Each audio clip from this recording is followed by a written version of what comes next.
വീണ പണം ഈ പറയുന്ന ഭർത്താവ് മുഹമ്മദ് റിയാസിൻ്റെ അക്കൗണ്ടിലേക്ക് മാറ്റിയെന്ന് പറഞ്ഞ് ഏത് തെളിവിൻ്റെ അടിസ്ഥാനത്തിലാണ് റിയാസ് പണം ഹവാലിയായിട്ട് ഉപയോഗിച്ചു എന്നോ അങ്ങോട്ട് അയച്ചു എന്നോ അതൊക്കെ റിപ്പോർട്ട് ചെയ്തു. ഇപ്പോൾ നിയമ നടപടിക്ക് റിയാസ് തയ്യാറായില്ല എന്നുള്ളതല്ല എൻ്റെ വിഷയം. എങ്ങനെയാണ് നമ്മുടെ കേരളത്തിലെ പ്രധാനപ്പെട്ട മാധ്യമങ്ങളിലൊന്നായ മാമൻ മാത്യു നേതൃത്വം കൊടുക്കുന്ന മലയാള മനോരമക്ക് ഇത്തരത്തിൽ ഒരു ശരിയല്ലാത്ത വാർത്ത കൊടുക്കാൻ കഴിഞ്ഞത്?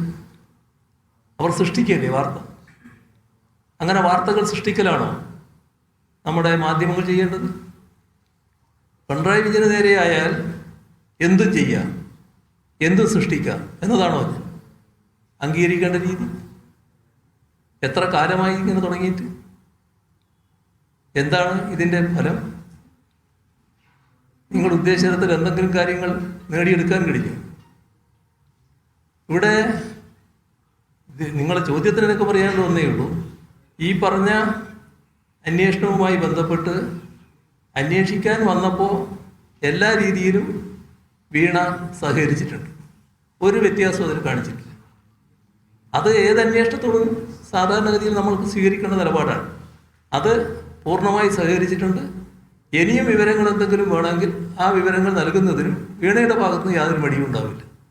എന്നെ സംബന്ധിച്ചിടത്തോളം ഒരു കാര്യം ഉറപ്പാണ്. അതുകൊണ്ടാണ് ഞാൻ നല്ല ആത്മവിശ്വാസത്തോടെ തന്നെ പറയുന്നത്. അത് മാമൻ മാത്യു മനസ്സിലാക്കാൻ നല്ലതാണ്. അതുകൊണ്ടാണ് മാമൻ മാത്യുവിൻ്റെ പേര് ഞാൻ പറയുന്നത്. മാമൻ മാത്യു എൻ്റെ അടുത്ത സുഹൃത്താണ്. അല്ലാത്തതുകൊണ്ടല്ലേ അയാളും കാര്യങ്ങൾ മനസ്സിലാക്കണമല്ലോ. എനിക്ക് പൂർണ്ണമായ വിശ്വാസം, അത് പൂർണ്ണ ബോധ്യം ഞാനോ എൻ്റെ മകളോ എൻ്റെ കുടുംബാംഗങ്ങളിൽ ആരെങ്കിലുമോ ഒരു ഹവാല ഏർപ്പാടിന് നിന്നിട്ടില്ല. ഒരു ഹവാല ഏർപ്പാടുമില്ല. എല്ലാം സംശുദ്ധമായി നടക്കുന്നുണ്ട്. ഞാൻ നേരത്തെ പറഞ്ഞൊരു വാചകമുണ്ട്, ഈ കൈകൾ എല്ലാ കാലത്തും ശുദ്ധമാണ്, ഇനിയും ശുദ്ധമായിരിക്കും. ഇതിൽ കറവുണ്ട് ആക്കാം എന്ന് ധരിക്കണ്ട. അതുമാത്രമേ മാമൻ മാത്യുയോടും മലയാള മനോരമയോടും എനിക്ക് പറയാനുള്ളൂ. അപ്പോൾ ബാക്കി നമുക്ക് പിന്നീടാകാം. ബാക്കി ഇനിയാണ് വെക്കട്ടെ.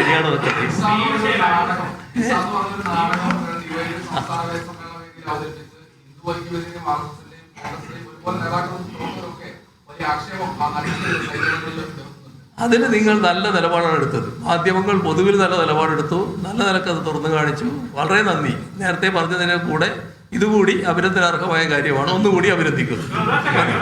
മതി. പ്രധാനപ്പെട്ട നേതാക്കളും അങ്ങും LDF-ലെ ഉപനേതാവ് സംബന്ധിച്ചുള്ള ചർച്ച അവസാനിച്ചു എന്ന് പറഞ്ഞു. പക്ഷേ 3 മാസം കഴിഞ്ഞിട്ടും LDF എന്ന രീതിയിൽ ഒന്നിച്ചു പോകാനോ വിഷയങ്ങൾ ഏറ്റെടുക്കാനോ കഴിഞ്ഞില്ല. CPI-ക്ക് അത് ബോധ്യപ്പെടുന്നതിനകത്തുള്ളൂ. LDF ഒന്നിച്ചു പോകുന്നതിനൊന്നും വിഷമമില്ല കേട്ടോ. LDF കഴിഞ്ഞ ദിവസം ആലോചിച്ചു, കാര്യങ്ങൾ ചർച്ച ചെയ്തു, അതിനൊന്നും ഒരു പ്രയാസമില്ല. ഇത് LDF-ന്റെ ഉപനേതാവ് എന്ന് പറയുന്നത് LDF നേതാവ് എന്ന നിലക്ക് സ്പീക്കർ പറഞ്ഞത് ഒരു കത്ത് കൊടുക്കേണ്ട കാര്യം മാത്രമേ ഉള്ളൂ. ആ കത്ത് ഞാനാണ് എഴുതി കൊടുക്കേണ്ടത്. അത് കൊടുത്താൽ ഉപനേതാവ് വരും. ആ കത്ത് ഞാൻ കൊടുത്തോളാം. നിങ്ങൾ ബേജാറാണ്. അതൊക്കെ ബോധ്യപ്പെടും, ഒരു പ്രശ്നം.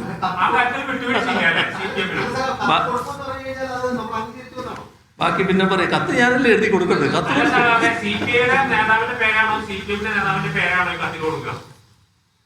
അതിലൊരു സംശയമില്ല. CPM നേതാവിന്റെ പേരായിരിക്കും. ഒരു മാറ്റമുണ്ട്. വീണയ്ക്കെതിരായ മാസപ്പടി കേസിൽ പ്രതിപക്ഷ നേതാവ് പിണറായി വിജയന്റെ മറുപടി വന്നിരിക്കുകയാണ്.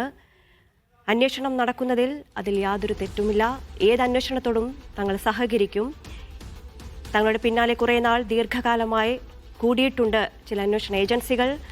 അതുകൊണ്ട് തന്നെ അന്വേഷണ ഏജൻസികൾ അന്വേഷിക്കുന്നതിൽ ഒരു തടസ്സവും പറയുന്നില്ല.